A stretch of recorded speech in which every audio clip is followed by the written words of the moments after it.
Բարև ձեզ, Արար յութուբյան ալիքի եթերում հայրենիք կիրակնորյա վերլուծական հաղորդաշարն է։ Ձեզ հետ եմ ես Վարդուհի Ծատուրյանը և իմ զրուցակիցն է այսօր Համերաշխություն կուսակցության նախագահ Սարգիս Ավետիսյանը։ Բարև ձեզ, պարոն Ավետիսյան։ Պարոն Ավետիսյան, օրեր առաջ Հանրապետության օրն էր։ Ըստ ձեզ, այդ օրը ինչ խորհուրդ ունի ձեզ համար առհասարակ։ Մայիսի 28-ը անկախության օրն է, մեր համար ամենակարևոր տոներից մեկն է կամ ամենակարևոր տոնը, որովհետև առանց անկախության որևէ բան հնարավոր չի անել։ Անկախությունը ամենակարևոր բանն է պետությունների համար, ազգերի համար, եւ մենք մշտապես այդ տոնել ենք եւ հպարտ ենք եղել, որ անկախություն ունենք։ Մեզանից շատ մեծ թվականակով ազգեր կան, որոնք չունեն այդ ուրախությունը եւ չունեն անկախության օր, չունեն պետականություն։ Հիմա մենք ունենք այդ ամեն ինչը եւ դա պետք է պահպանել, գուրգուրել, զարգացնել եւ շարունակել ապրել։ Արդյոք մենք վարում ենք այսօր այնպիսի քաղաքականություն, որպեսզի մեր հանրապետությունը լինի ավելի անկախ ու ինքնուրույն։ Տեսեք, աշխարհում լրիվ անկախ պետություն գոյություն չունի։ Եթե կաս եւ պետականությունդ կա, նշանակում է ինչ-որ բաներով կապված ես նաեւ այլ պետությունների հետ։ Հիմա պետք է փորձել այդ հարաբերությունները այլ պետությունների հետ այն կարգի բերել եւ այն կարգի հարաբերություններ ունենալ, որ քո պետությունը դրանից օգտվի, քո շահերը հաշվի առնվի եւ զարգացնենք։ Հիմա եթե այդ տեսանկյունից մենք նայենք, այս պահի դրությամբ մեր պետականությունը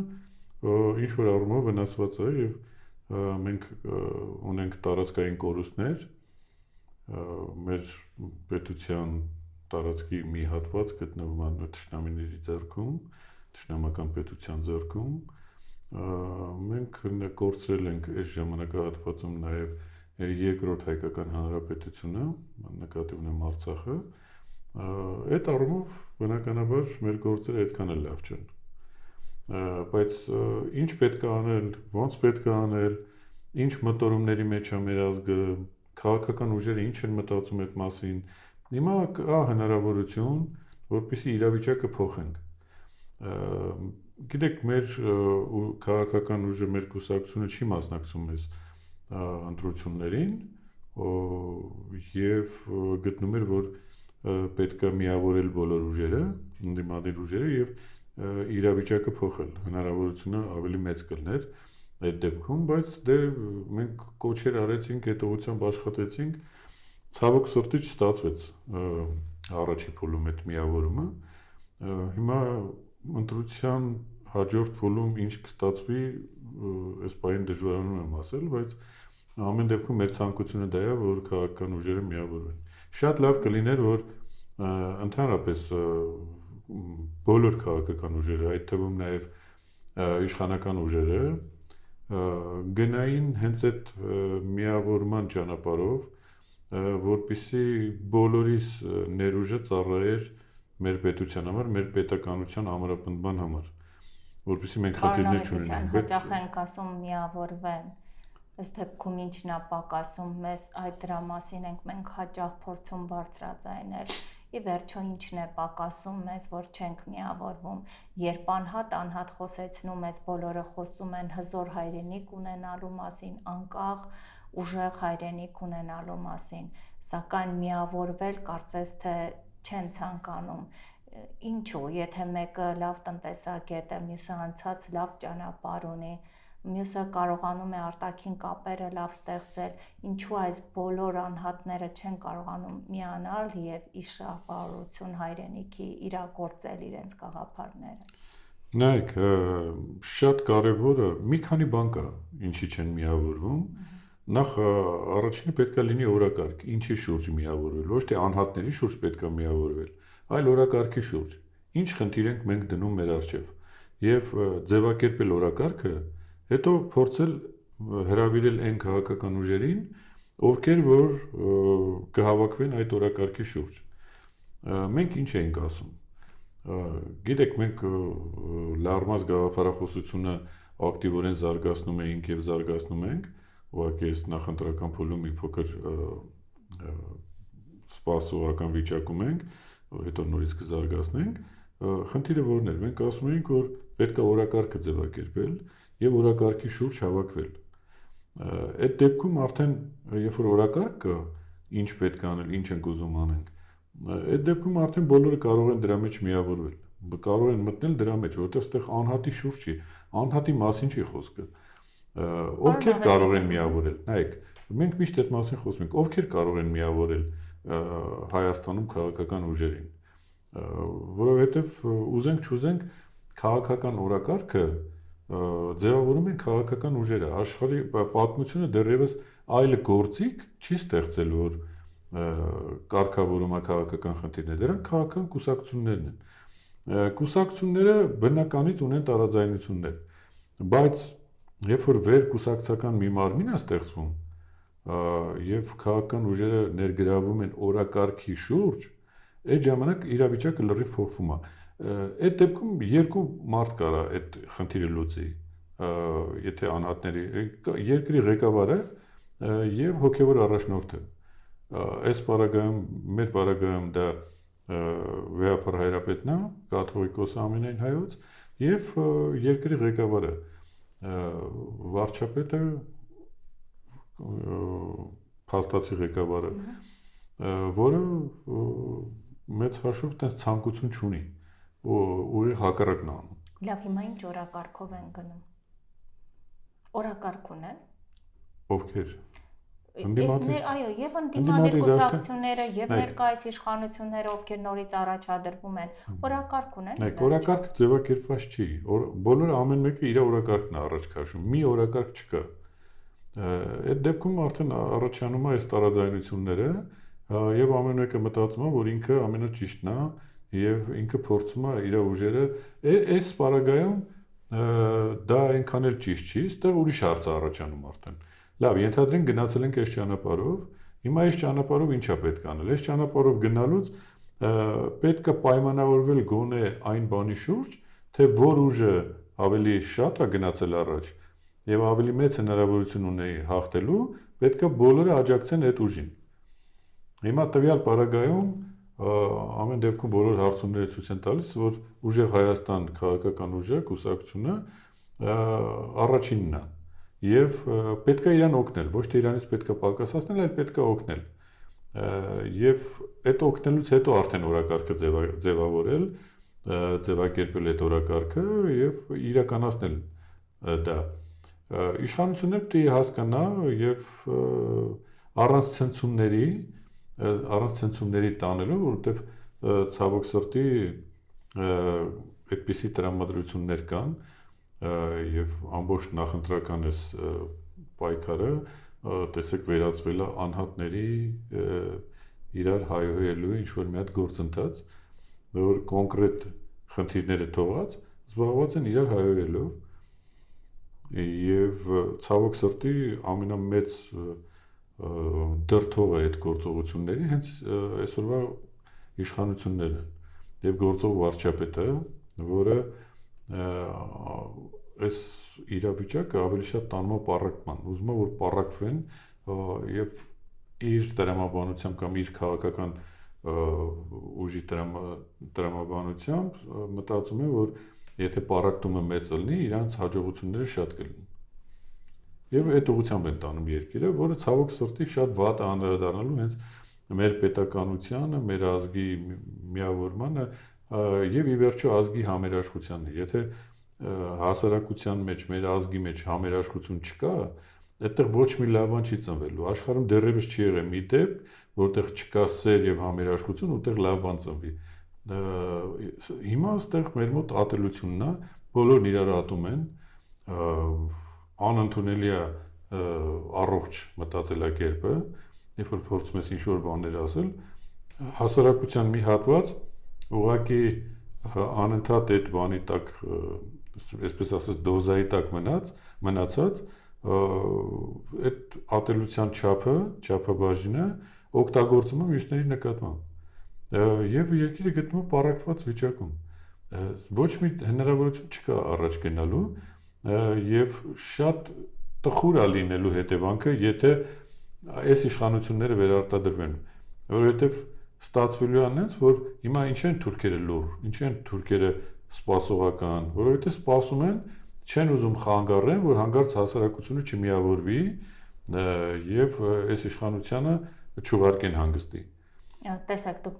ասում եք այս իշխանությունները, եթե մնան տխուր է լինելու, իշխանությունները ներկայացնում են, որ իրենք խաղաղության օրակարգով են մնալու եւ բացի այդ Թրամփի ուղին արդեն նախաստորագրվել է, կարծես թե փաստաթուղթը, գումարած դրան դեպի ԵՄ ենք գնում, իդեպ Ռուսաստանն էլ խիստ նոտաներով խոսում է Հայաստանի հետ, ինչ սպասել ի վերջո։ Նայեք, ստե ոչ մի լավ բան չի լինելու։ Եթե այս տրամաբանությամբ շարժվենք, ինչու ասում է այլ ընտրանք պետք է ունենանք։ Նայեք, նա խաղաղություն չի կարող լինել։ Այս մեկ։ Գնալով իրենք էլ են համոզվում, որ խաղաղություն չի լինելու, որովհետև Ադրբեջանի պահանջները կան եւ շատ մեծ են եւ այդ պահանջները այն կարգի են, որ ստիպված պիտի պետականությունը կորցնես։ Որովհետև մարդիկ շատ բարձ ասում են, որ Հայաստանը այդտեղ օտար մարմին է եւ Հայաստան պիտի չլինի։ Դա ասում է Ալիևը, դա ասում է Ալիևի կողքի մարդիկ։ Հիմա ում հետ ենք մենք խաղաղություն կնքում։ Երբ որ մարդիկ ասում են, որ այս ամեն ինչը մերն է, Սյունիքն էլ է մեր, Սևանն էլ, Երևանն էլ, բոլորը մերն է։ Բայց շատ բան կարող են ասել, բայց մենք փաստաթղթի վրա ունենք այն ինչ ունենք։ Երբ որ նրանք ասում են, որ դա մերն է, որ մենք դա վերցնելու ենք, դրան հետևում է գործողություններ, իսկ այդ գործողությունները լինելու են ռազմական գործողություններ։ Դա նշանակում է, որ խաղաղություն չի լինելու։ Եվ ստեղից հարց է առաջանում. ինչի համար եք շքերթ անում ռազմական, ինչի համար է դա պետք, ինչի եք ցուցադրում զենքը, երբ որ խաղաղություն է լինելու։ Այսինքն դուք զենք եք գնել, որովհետև դուք ինքներդ չեք հավատում, որ խաղաղություն լինելու է, որովհետև դուք եք վախեցած, դուք եք մտահոգ, այսպես ասենք, որ մտածում եք, որ թուրքերը կխախտեն այդ։ Եթե դուք մտահոգ եք այդ առում, չեք մեր ժողովրդին համոզում, որ խաղաղությունը այլևս եւ այլ եւ այլ։ Դե որքան է խաղաղություն լինի, պարոն Ավետիսյան, մեզ պետք է ունենալ հզոր բանակ ամեն դեպքում։ Տեսեք, եթե խաղաղություն է լինելու, եթե ասում է, որ խաղաղություն է լինելու, որ այլևս խաղաղություն լինի, ուրեմն մեզ բանակ պետք չէ։ Դե բանակ միշտ էլ պետք է, ով ասում պետք չէ։ Դե դրա համար սպառազինվել է պետք։ Բայց նախկին ուժերն էլ էին, չէ՞, խաղաղության մասին խոսում, ոչ ոք պատերազմի մասին չէր խոսում։ Նախկին ուժերը ասում են 70-ականների եւ ավելի հին զենքեր են բերել միջ այդ։ Համակարծիք եք ի վերջո։ Իհարկե ոչ, նայեք, եթե 70-ական թվերի զենքերով հաղթում էինք ու 30 տարի հաղթանակած էինք, ուրեմն այդ զենքերը ավելի լավն էին, քան թե այն զենքերը, որ հիմա ենք գնել ու պարտվելու ենք կամ պարտվել ենք։ Այսինքն սա ընդհանրապես համեմատելի, պարոն Ավետիսյան։ Ընդհանրապես սա համեմատելի չի։ Հիմա մենք կարող ատոմային ռումբ ունենանք, բայց չօգտագործենք։ Ունենանք լավագույն զենքերը, բայց հրամանատարը չկարանա օգտագործի։ Այսինքն չենք օգտագործել։ Մենք ոնց որ թե զենքի խնդիր չենք ունեցել։ Մեր խնդիրը այլ տեղ ա եղել, երբ որ մենք այս պատերազմում պարտվել ենք, խնդիրը այլ տեղ ա եղել, զենքի խնդիր չենք ունեցել։ Ի վերջո 5-6 միլիարդ դոլարի զենքը մենք նվիրել ենք թուրքերին, չէ՞։ Մենք ասելով նկատի ունեմ այս իշխանությունները։ Հիմա ինչքան զենք ուզում ես ունեցի, եթե պիտի տաս, եթե ինչ-որ մի բան սարքում ես, գեղեցկացնում ես, հետո հանձնում ես թուրքերին, ում է պետք է սարքել հիմա։ Եթե հոգեբանորեն դու պատրաստ ես հանձնելու։ Եթե դու հոգեբանորեն պարտված ես, դու ինչ զենք ուզում ես ունեցի։ Այդ ժամանակի Հայաստանը չուներ են զենքերը, որ կարող Ադրբեջանի շատ լրջագույնս հարված հասցնել եւ պատժել։ Ուներ, չէ, բայց չարեց։ Հիմա ենթադրենք 21-րդ դարի լավագույն զենքերը ունենք։ Հիմա ենթադրենք ունենք։ Եթե չենք օգտագործել, ում է պետք դա։ Եթե վախենում ենք օգտագործենք, ում է դա պետք։ Եթե զինվորին ասում եք մի կրակեք, զինվորը դիրքերում գալիս են գնդակահարում են մեր զինվորներին։ Դրա ճիշտը ո՞րն է։ Իմաստը ո՞րն է դրա։ Ինչքան ուզում ես օգտագործել, ասենք այդ միլիարդավոր դոլարները, որ տվել են զենք են առել։ Այդ մեր ժողովրդի գումարներն է, չէ՞, այդ մեր պետությանն է, այդ մեր բոլորինս է։ Մենք հարկեր ենք վճարել, որ իրանք դա գնեն։ Այսինքն տեսեք, խնդիրը բոլորովին այլ տեղ է։ Այն ժամանակ ինչ որ զենքեր բերում էին, նույնիսկ մի մասը անվճար էին բերում այդ զենքերի կամ ինչ որ ունեինք, այդ դրանով այդ հաջողությունը կերտել էինք ու պահում էինք։ Հիմա մենք դրա համար վճարում ենք ու թանկին ենք վճարում։ Ոչ ոք չգիտի այդ զենքերը ինչ զենքեր են, ոնց իրանց ցույց կտանք, արդարացնեն իրանց պատերազմի ժամանակ թե չեն արդարացնի։ Ամեն դեպքում լավ է որ զենք ենք բերել, բանակը հզորացնում ենք, դա լավ է, բայց եթե այդ մոտիվացիան չկա, եթե այդ ոգևորությունը չկա, որ ինչ պետք է անենք դրանով, շատ հնարավոր է որ ուղղակի դրանք չօգտագործենք թուրքերի վրա։ Հայաստան-Ռուսաստան հարաբերությունները ուր են գնում։ Դե հիմա բոլորս տեսնում ենք, չէ՞, դուք էլ եք տեսնում մենք ուր են գնում։ Մենք ճգնաժամի մեջ ենք հիմա Ռուսաստանի հետ։ Ասում եք կբանակցենք, մենք հանգիստ ենք, հանգիստ կզրուցենք։ Աշխարհում հիմա մի պետություն կա, որի հետ Ռուսաստանը խնդրի մեջ է, նոր սկսում մտնել խնդրի մեջ, դա Հայաստանն է հիմա։ Մենք հիմա խնդիր ունենք Ռուսաստանի հետ։ Մեր քաղաքացիներին արդեն օդանավակայաններում ստուգում են, երկար պահում են, հետ են տալիս, չեն թողում որ ազատ գնան, այդ աշխատավոր։ Ինչու է այսպես, ուզում եմ հասկանանք, խոսենք, էլի մի փոքր բացենք ճակերտները, այսպես ասած։ Որովհետև ինչու մենք չենք կարող գնալ օրինակ դեպի ԵՄ, ստեղծել նոր կապեր, այլընտրանքային տարբերակներ։ Ինչու է այսպես դրած կամ-կամի տարբերակն ինչու է այսօր դրված օրակարգում։ Բայց կամ-կամ ով է դրել։ Ռուսները շատ երկար ժամանակ դրա մասին չէին խոսում, լռում էին, երբ որ ակնհայտ երևում է որ քո տարածքում, քո պետության տարածքում բերում ես Ռուսաստանի թշնամի երկրներին եւ այդ քո տարածքից ինչ որ հայտարարություններ են անում ու դու ընդհանրապես ձեն չես անում, դա նշանակում է որ դու համաձայն ես այդ տեսակետներին։ Եվ հետո հայտարարում ես, ասում ես որ օրինակ Ուկրաինայի հարցում մենք Ռուսաստանի դաշնակիցը չենք։ Բա ոնց պիտի վարվեր Ռուսաստանը այդ մարդու հետ։ Տեսեք, տարբեր տեղեր եղել է, չէ՞, այդ հանդիպումները, Հայաստանը միշտ մասնակցել է, բան, որևէ անգամ եղել է, որ ռուսները սենց արձագանք են։ Գտնում եք, որ խտրական մոտեցում, չէ՞, պարոն Ավետիսյան, չէ՞ որ այդ նույն պարագայում էլ մենք կարող ենք հակադարձել, ասել, որ Ռուսաստանի Դաշնություն Ադրբեջանի նախագահը գնում էր, երբ Հայաստանը կոնֆլիկտի մեջ էր, եւ այնտեղից հայտարարություններ էին հնչում։ Այո։ Ինչու մենք նման նոտացիա Եվ հակադարձում էինք, մեր մոտ էլ կար այդ դժգոհությունները, այդ մտահոգությունները, բան, իհարկե մենք էլ էինք ասում այդ մասին, որ լավ չի որ գնում է, որ օգնում են, բան եւ այլ, բայց մի բան պետք է հասկանալ, յուրաքանչյուր պետություն առաջնորդվում է իր շահերով, իր պետական շահերով։ Բոլորից կախված են ինչ-որ բաներով։ Կան շահեր, որ այդ շահերը սպասարկում են։ Հիմա Ռուսաստանի շահերը ինչ-որ պահի չի համընկնում, ենթադրենք Հայաստանի շահերի հետ, կամ Հայաստանի շահերը չի համընկնում Ռուսաստանի շահերի հետ։ Բայց այդ չի նշանակում, որ պետությունների մեջ պետք է այն կարգի լարվածություն ստեղծվի, որ անհաղթարելի դառնա այդ։ Նայեք, մենք երկար ճանապարհ ենք անցել։ Ռուսները եղել են մեզ բարեկամ երկիր, ռուսների հետ շփվել ենք մենք, հարաբերություններ ենք ունեցել, մի ընդհանուր պետության մեջ ենք եղել։ Բոլոր հայերը հիմնականում խոսում են ռուսերեն։ Մենք ունենք շատ մեծ սփյուռք, ամենամեծ սփյուռքը ունենք Ռուսաստանում։ Ռուսաստանը մի երկիր է, որտեղ հայերը զբաղեցնում են շատ բարձր պաշտոններ։ Աշխարհում քիչ երկրներ կան, որ հայերին այդ կարգի արտոնություններ է տրված, որ իրանք բարձր պաշտոններ են զբաղեցնում։ Այդ ձևի հարաբերություններ կամ դրանից մի քիչ ցածր հարաբերություններ մենք ունեցել ենք նաև այլ երկրների հետ։ Հիմա տպավորություն ունեցա, ոնց որ ես Ռուսաստանի օգտին եմ խոսում կամ Ռուսաստանի շահերն եմ պաշտպանում, բոլորովին էլ այդպես չի, ես խոսում եմ Հայաստանի շահերից։ Հիմա եթե Ֆրանսիայի հետ հարաբերությունները պահելը շատ կարևոր է ու օգտակար է Հայաստանի համար, դա պետք է անել։ Լավ է որ Ֆրանսիան մեզ զինատեսակներ է տվել, բան եւ այլն։ Լավ է որ ամերիկացիները ասում են որ հայերը մեր բարեկամներն են, պետք է օգնել, բան, բայց նաեւ դա չպետք է արվի Ռուսաստանի հաշվին։ Ընդհանրապես սա է, այս հասարակ բան է։ Չի կարելի Ռուսաստանին համարել թշնամի պետություն ու թշնամական գործողություններ անել Ռուսաստանի նկատմամբ։ Ինչպես նաև չի կարելի անել Ֆրանսիայի հանդեպ, եւ Միացյալ Նահանգների հանդեպ եւ մեր հարևան եւ բարեկամ Իրանի հանդեպ, որովհետեւ այդ երկրները մեզ վերաբերվում են լավ ձևով եւ մշտապես օգնել են մեզ մեր պետականության ամրապնդման համար շատ մեծ գործ են արել եւ ռուսները եւ ֆրանսիացիները եւ ամերիկացիները եւ մեր իրանցի եղբայրները, այսինքն իրանք մեզ բարեկամ են, մենք չենք թշնամի սարքում իրանց, մեր գործողություններով ենք անում դա, եթե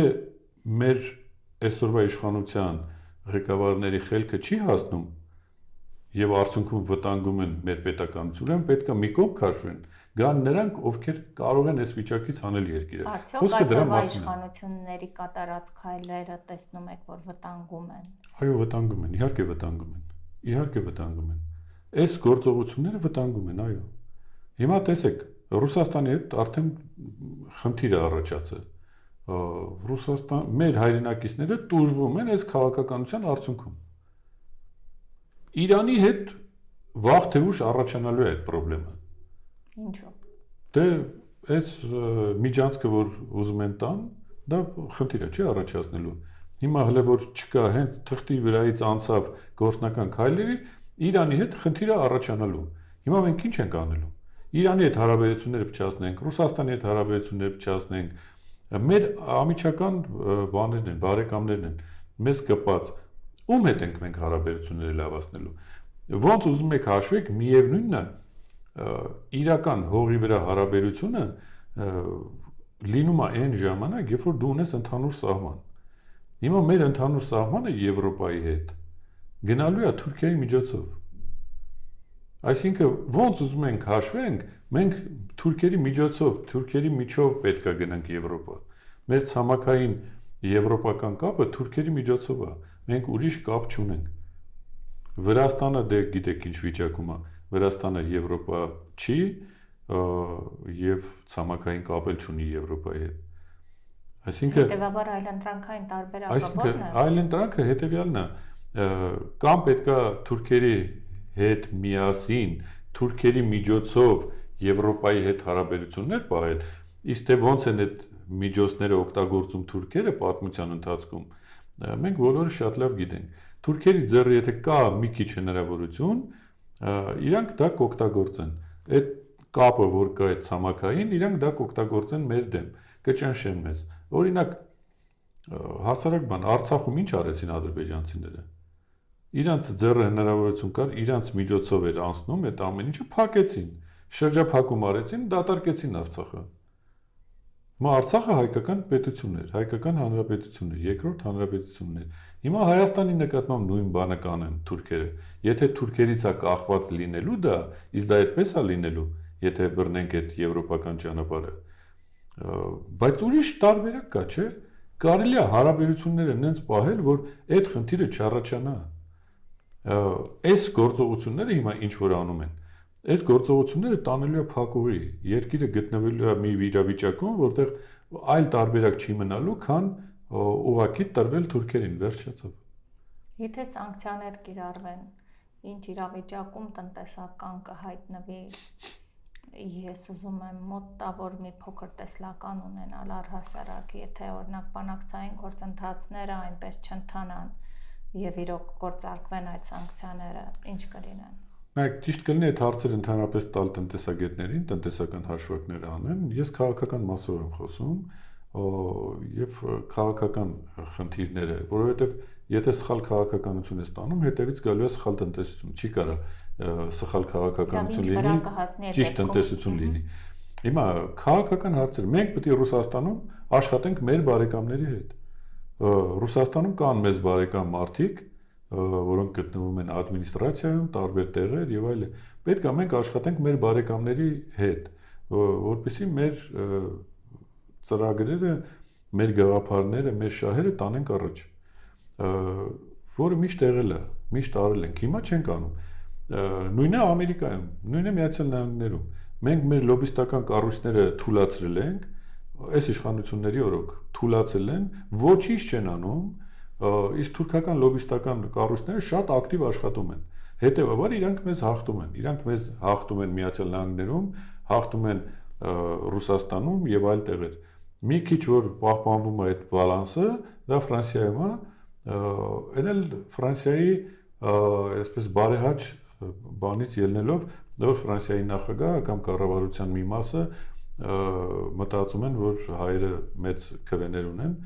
եւ ազդեցիկ են, օգտագործում են։ Բայց եթե այսպես շարունակվի, Ֆրանսիայում էլ կպարտվենք։ Մենք լոբիստական մեր կառույցները պետք է ակտիվացնենք։ Իսկ դա ակտիվացնելու համար պետք է Հայաստանը լինի միասնական, համերաշխ եւ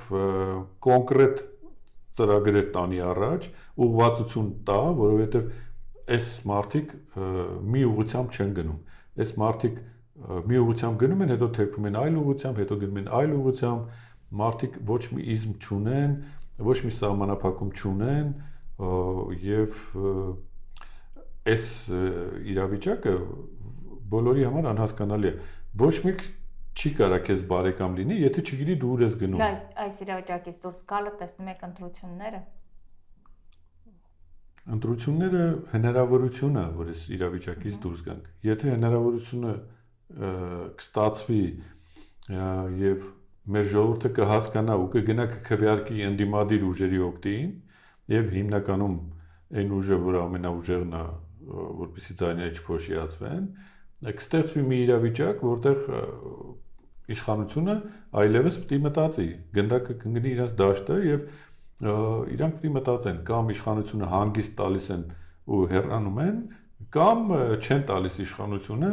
եւ արդյունքում լինելու է բախումներ, որը շատ անցանկալի է ու դա շատ վատ է, որ տենց, բայց միևնույնն է, այդ բախումների արդյունքում իշխանությունները կկորցնեն իշխանությունը։ Լավ, պարոն Ավետիսյան, քանի որ նախընտրական քարոզարշավին հաշված օրեր են մնացել ավարտին, նկատի ունեմ ինչ անել է վերջո, ինչ հորդոր ունեք մեր քաղաքացիներին։ Մեր քաղաքացիները պետք է գնան քվեարկեն այն ուժի օգտին, ով ամենամեծ հնարավորությունը ունի։ Այս պարագայում առաջի ընդդիմադիր ուժը դա ուժեղ Հայաստանն է։ Պետք է գնալ, եթե ընդդիմադիր եք, եթե իշխանական բանի կողմն եք, իշխանության կողմից եք, եթե այս ամեն ինչը հաշվի առնելով գնում եք քվեարկում եք իշխանության օգտին, գնացեք քվեարկեք, ինչ ասեմ, բայց ամեն դեպքում նորմալ քաղաքացիները պետք է քվեարկեն այն ուժի օգտին, որը հնարավորություն ունի իրավիճակը փոխելու, հնարավորություն եւ ցանկություն։ Հիմա կոնկրետ ուժեղ Հայաստանն է, պետք է գնալ քվեարկել ուժեղ Հայաստանի օգտին հիմա։ Բարի պարոն Ավետիսյան, մեր ժամանակը սպառվեց, հարգելի հետևորդներ, շնորհակալ եմ հետաքրքիր զրույցի համար։ Հուսամ այս ավարտվող նախընտրական շրջանում եւս կհետևենք եւ մեր եզրահանգումը կանենք, հստակ կգիտակցենք, թե ուր ենք ուզում գնալ եւ ինչպիսի պետություն ենք ուզում ունենալ։ Մնացեք խաղաղությամբ, Աստված ձեզ պահապան։